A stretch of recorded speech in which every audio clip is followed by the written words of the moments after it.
Courtney. Gentleman's recognized. Thank you, Mr. Speaker, and thank you to the ranking member for your leadership this afternoon.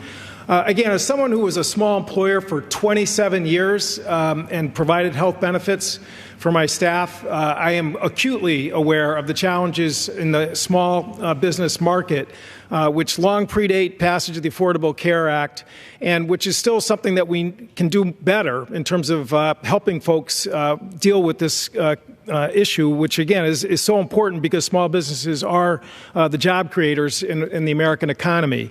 But what I want to sort of point out is that this legislation, in my opinion, is just a complete misfire. Let's first of all remind everyone there are over 670 association health plans existing in America today. The notion that the Affordable Care Act somehow is smothering or stifling association health plans is in fact just factually false. I mean, there are many that are in business providing coverage, as has been said by some of the prior speakers, for people in like industries like restaurants, et cetera.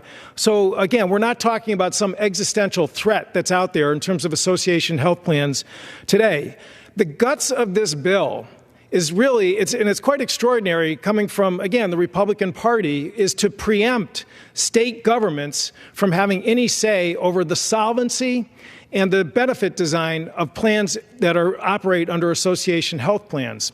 Back in the 1990s, there was a spate of problems with association health plans going belly up because, again, there was no state insurance solvency standards to make sure that there were funds set aside to pay the bills of people who were employed in the businesses that these plans were set up to serve. So as a result, Congress acted. We basically said that the federal government was doing a lousy job in terms of protecting patients, and we gave states the ability, through their state insurance departments, to make sure that certain solvency standards were met, and as said earlier, that they're not going to be able to cherry pick just the healthiest and leave the rest for other segments of the health insurance industry.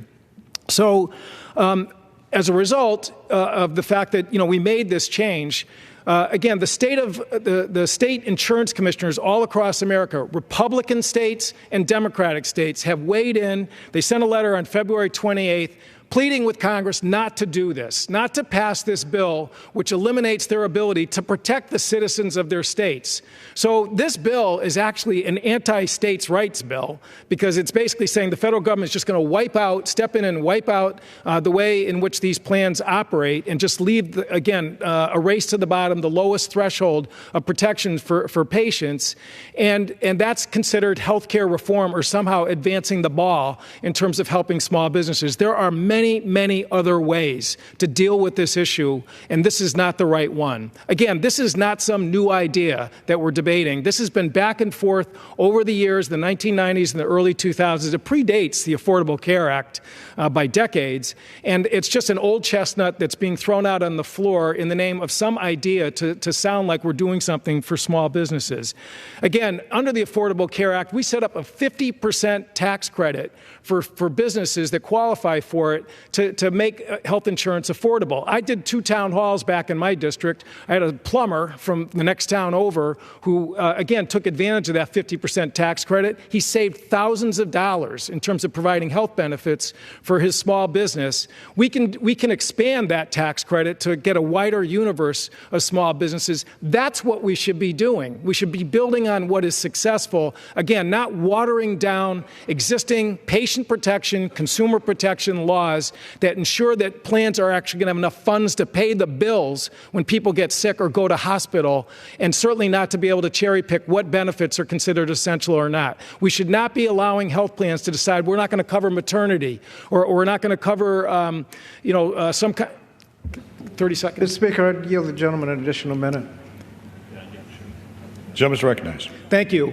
That they can pick and choose what essential benefits that, again, the rest of the universe of businesses have to provide now under the Affordable Care Act, which are, again, based on sound medical research, not political decisions or not just the whims of people who are running health plans like association health plans. So again, this is the wrong approach. This is, again, turning the clock backwards. It's not going to provide any protections, and it certainly is not responding to some existential threat of association health plans. 672 are in operation today.